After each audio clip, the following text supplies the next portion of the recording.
I'll be reading is from an ex-Detroit police officer, Isaiah McKinnon. I could have been fooled.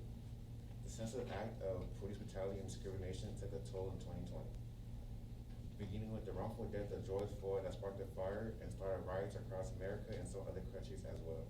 Plenty of videos started surfacing the internet, and these videos contain the wrongful acts committed by police officers who they say they're here to serve and protect us.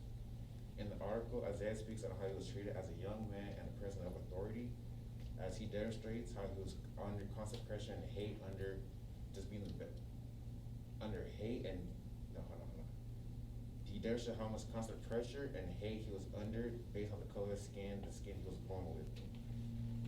George Floyd could have been me.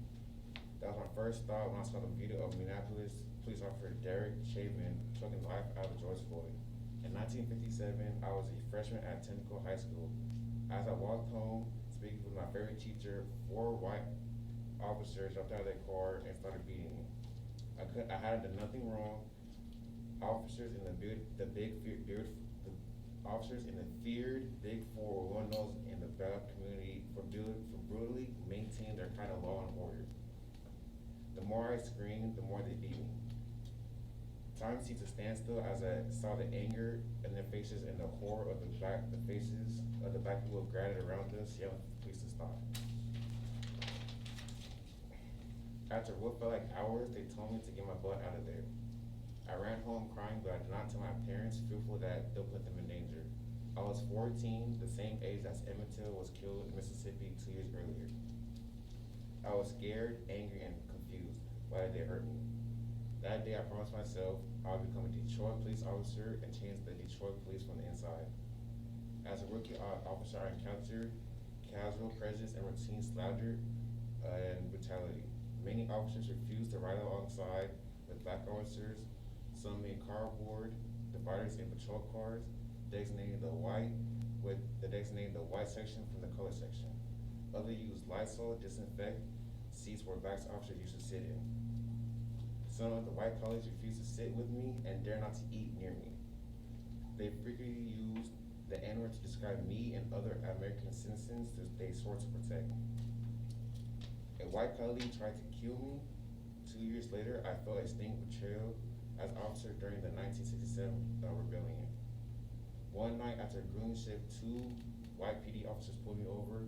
I was still in uniform, a badge affixed to my chest, and the number 2 Panama color indicating that I worked in the 2nd precinct. I identified myself as a fellow officer, thinking they'll see me as equal. Instead, one pointed his gun at me and said, "Tonight you're gonna die." Before discharging his weapon, I dove in the back of my vehicle and miraculously managed to escape. I realized that not even a shirt and uniform could save me from the racism. I wondered that if they were willing to shoot and kill a black officer and or black civilians. As a supervisor, a few years later, I stopped a group of officers from beating 3 black teens. I was finally in a position to hold them accountable for the excessive use of force. But my precinct commander yelled at me for attempting to ruin the lives of good police officers. I witnessed this kind of act repeatedly. When other reported abuses as they should, when other officers reported abuse as they should, they were rejected, transferred to lesser assignments and were treated poorly. That made me quit. During these years, I earned 3 degrees, including a master's degree and a PhD. When I became a chief of the police in Detroit in 1999, it was important for me to root out all the bad officers, like those who beat me as a teenager, and tried to kill me in 1967. It was my mission as a chief, to make a difference in the lives of Detroiters. When I was a chief, a white PD pulled me over one night. He approached my unmarked vehicle without even looking at me. He asked me for my license and registration, wanted to see how far this would go. I said to the officer, at some point, he recognized who he had stopped and really apologized. My question was to him, "Why did you stop me?" He said, "I thought it was a stolen car." The officer was reprimanded for his actions.